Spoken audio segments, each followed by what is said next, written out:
Returning alumni, members of the faculty and staff, ladies and gentlemen, I bid you good morning.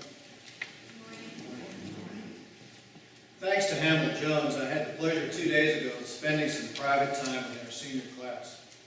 We had a little fun. We watched a few movie clips. I also presume to offer them a bit of advice, the sort of stuff they probably hear from their parents. Discount substantially.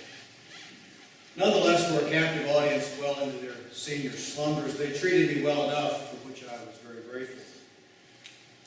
But I knew that the depth of their indulgence would likely be inversely proportional to the quantity of advice that I might undertake to force on them. So I resolved to resist the urge to pontificate. Instead, I asked them questions. Some were intended to be conversation starters, something to keep them from nodding off, or even worse, from texting my teenagers and asking how they could possibly endure being my children. But as we neared the end of our session, I asked them a serious question. What would you never, ever change about our school? Hannah Powell, our 17-year-old, said, "Dad, you're so pathetic." Obviously, she's right. I was not at all sure I would hear the answer I was hoping for, having come to learn, as we all do, that insight, genuine insight regarding the institutions that really shape our lives often requires separation, both temporal and geographic. So I was prepared to be patient. Indeed, I was prepared to forgive them if they failed to satisfy my longing. There were a couple of false starts, but then one young man finally nailed it. And his was the only answer, and I was watching it, his was the only answer that earned widespread nods of approval and assent from his classmates.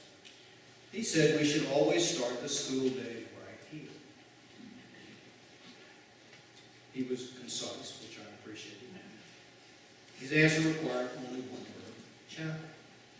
And with that one word and his classmates' nonverbal agreement, those boys who in 3 weeks will join us as alumni imparted to me a sublime sense of comfort and contentment that St. Christopher's continues to fulfill the dream that inspired Dr. Chamberlain a century ago. It was, as we know, his intention to establish a school that would equip boys of promise to become good men. 101 years later, that remains our calling. And when you get right down to it, it's as simple as that. And one of the essential cornerstones of what we do, of course, is what happens in this building. By the time our seniors graduate, they will have spent hundreds of hours in this special place, starting their days in simple worship, counting their countless blessings, appreciating the privilege of being saints, and coming to understand, we hope, that as they move on, much is expected of those to whom much has been given.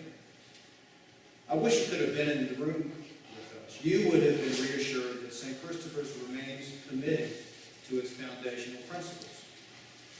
Among our core values, honor and integrity will always rank first.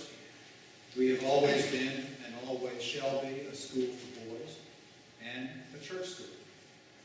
Although our faiths may differ around the edges a bit, we are united by a common belief in a benevolent God who has a plan. And he has a plan for every one of us. Now, this belief requires that we deploy our wisdom,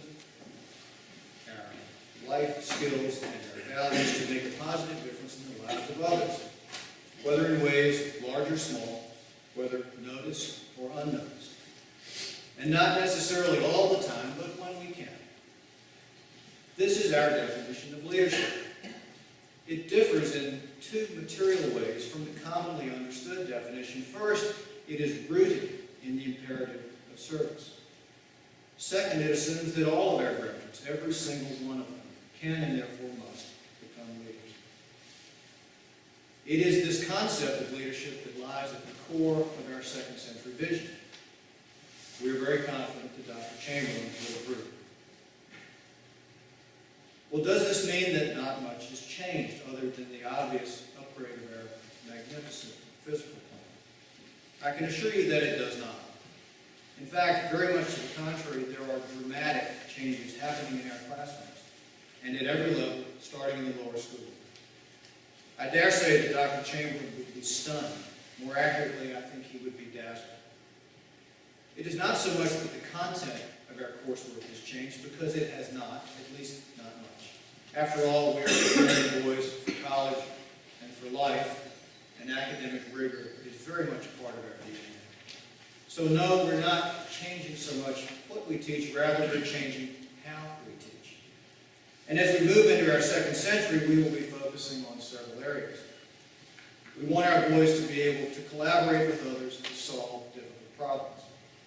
We want them to learn how to be creative, to think outside of the proverbial intellectual box. As the world continues to shrink, they need to be ready to move beyond the borders that formerly boxed us in. They must be technologically nimble. And we want them to be willing to take intellectual risks, which means that they must not be afraid to fail.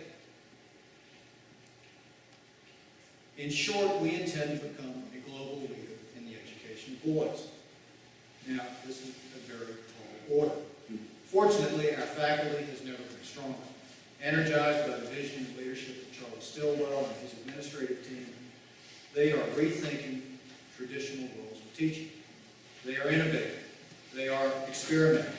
They're leading our boys on service trips, both in the U.S. and abroad. They're teaching our boys how to harness technology to tap the potential of the internet, where information is instantly available in vast quantities, but can be overwhelming to those who have not been taught how to find it, sift it, and deploy it. Constraints of time and space, not to mention the limits of your patience, make it difficult to demonstrate these things, make it difficult for me to convey to you how genuinely exciting they are. So, as I was preparing for this morning, I found myself searching for a suitable metaphor, a medium, if you will, through which I might successfully illuminate my thesis. I think I may have found it, so please bear with me. Allow me to take you back in time, back before most of you were born, I'm sorry to say, but I think you'll bear with me. Summer of 1969, two really remarkable events occurred. You will be forgiven if you can remember only the first. Neil Armstrong walked on the moon. And Coach Bob Herzog asked me to be the quarterback of the football team. Not only had I not played that position since 7th grade, I barely weighed 100 pounds wearing everything. So this seemed to me to be an uncommonly bad idea. Indeed, I thought that Coach Herzog had gone around the bend. No doubt my expression conveyed my deep apprehension. But he said not to worry. Robert Pratt would be our offensive mainstay. As most of you know, I can tell from your response, Robert was one of the best, not to mention biggest, athletes ever to attend St. Christopher's. He went from here to start at UNC, and then he played 10 years with the Colts. My job, Coach explained, would be simple, totally one-dimensional, perfectly suited for my skill set. All I had to do was receive the ball from our center, Alan Stone, turn to the right or the left, get it into Robert's hands, and get out of the way. This pretty well summed up our entire offensive playbook. No one ever went in motion. Guards and tackles always blocked straight ahead. I went the whole season and never called a single audible, not one. In fact, we didn't even have any audibles. Very occasionally we would throw the ball, but mostly for comic relief, since the quarterback didn't have much of an arm. So during the first game, there were several plays when I just barely managed to hand the ball off to Robert before he plowed across the line of scrimmage and flattened some hapless linebacker. So I asked Coach Herzog what I should do if I ever failed to make the delivery. He said I had two choices, fall down or improvise. It was pretty clear that he favored the first alternative. And I don't mind admitting, so did I. But you can never be sure what you will do when you panic. After all, that is the essence of panic. Our first game ended in a tie. We lost our second game, so we returned with a certain amount of humility to Knowles Field winless for our home opener against Episcopal High School. Thanks to ESPN, we have located the game film. I am not making this up. In a moment, I'm going to show you 3 offensive plays from that game. The first 2 illustrate how boring and unimaginative we were. If the film were not already in black and white, it should. And when I say we were boring and unimaginative, I'm not just referring to the football team. And I don't mean to be critical of the classroom experience here in the late 1960s, especially with Professor Boyd in the room. Indeed, as has always been true, there was none better, but it was very old school.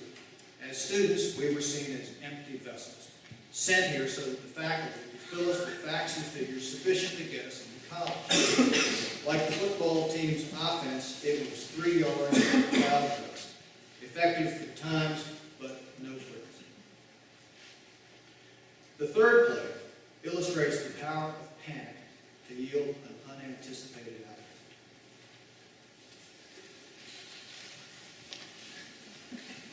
Roberts, number 19.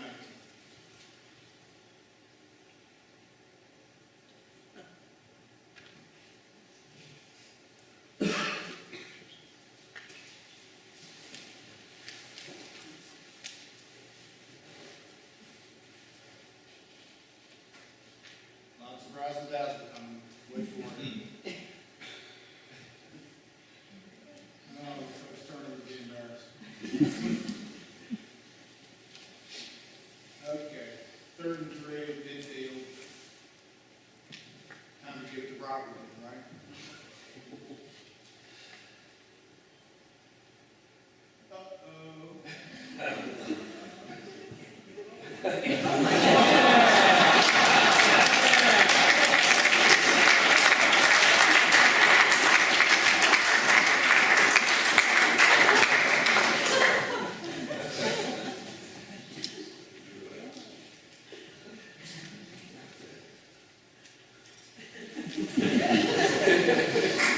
I'm pretty sure that was the only touchdown I scored all season. And as you are no doubt thinking, it was 100% luck. Maybe 95% luck and 5% divine intervention. It was certainly true that after I muffed the handoff, I began to pray. By the way, we won the game by 1 touchdown. Football at St. Christopher's today is light years improved over what it was back in the dark ages. The coaches are better and more numerous. We have much more sophisticated offensive and defensive schemes. Our boys are bigger and stronger and faster. One play from 2 years ago proves my point. We had a fine team. We had beaten Collegiate for the 2nd year in a row. Order had been restored to the university. We were fun to watch. The offense was nimble and occasionally unpredictable. The defense was scrappy and aggressive, and we had made the state playoffs. We were playing a Catholic school in Northern Virginia called Bishop Ireton. Late in the game, with only 50 seconds to go, we were behind by 3 points, 34 to 31. We were backed up practically to our own goal line.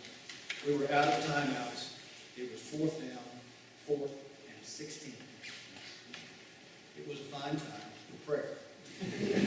But could we reasonably expect the Almighty to intervene in a contest between the Church of Rome and the Church of England? And to intervene in our direction? Besides, we were from Richmond, the capital of the Confederacy, and we knew all about the bad outcomes for secessionists. But our boys also knew they would quit. They would play hard until the end, never mind that the outcome by then was not realistically in doubt. The time had come to call a play that the team had practiced a few times but had never run in a game. It is one of the hardest plays in football to execute. It requires precise timing and teamwork, collaboration writ large. It requires a willingness to take a big risk, a willingness to fail, and a willingness to fail in a very public way. Those of you who know what happened will recall that I'm talking about the famous hook and ladder. This is very different from a Hail Mary, in which all your receivers run down the field and the quarterback launches a moonshot, hoping that a teammate will come down with a jump ball or grab a ricochet. No. The hook and ladder is a work of art. Fundamentally, it is a magic trick that relies on misdirection.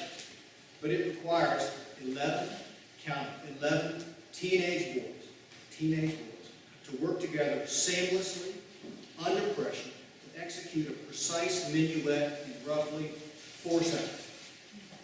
Well, you can imagine that the odds did not favor success. To make the odds even more daunting, 2 of the 3 most important links in the chain of deception were hurt. So 2 boys had to step in and run a play they had never run before, with the game on the line and playing before hundreds of howling, hostile fans. Of course, you don't need to see the play now to know the outcome, right? Would I be talking about it if it failed? Shall I wrap this up and say the 3 words you've been dying to hear? So, in conclusion, or shall we indulge ourselves just a little? For 2 more months, I'm the chairman of the board. I vote for indulgence.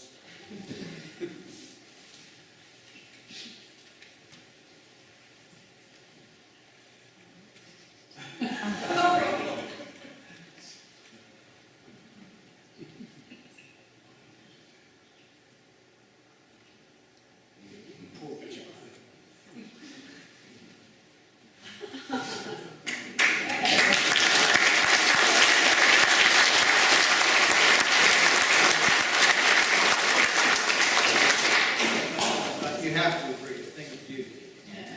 Let's watch it again. This time in slow motion. As you watch it, understand that it exemplifies what's happening here. You know, not just on the football field, but in the classroom, every single day. In fact, the transformation of our football team really mimics, in many ways, the revolution it's undergoing in the classroom. Watch it again. Slow motion.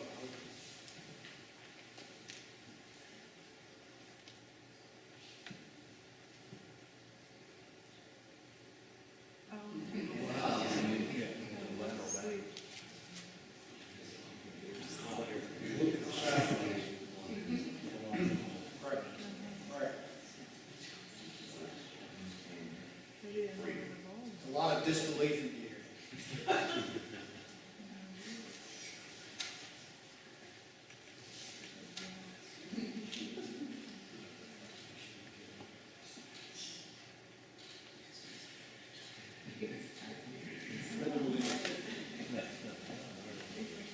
So, under the guidance of their amazing teachers, our boys are collaborating, they're innovating, they're taking risks. They're doing things that have never been done, and they're doing them exceedingly well. But, just as you and I did when we were here, they start their days in this way.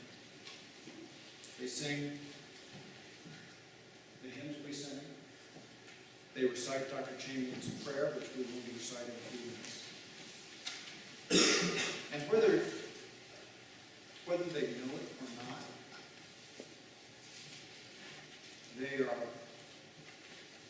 they're laying a foundation. They're laying a foundation on which they can grow up to become.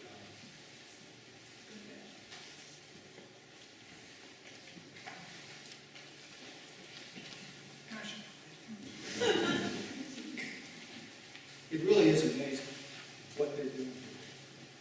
I'm so glad you're here. Thank you for coming back to join us, and thank you for being such a patient and tolerant. Have a great day.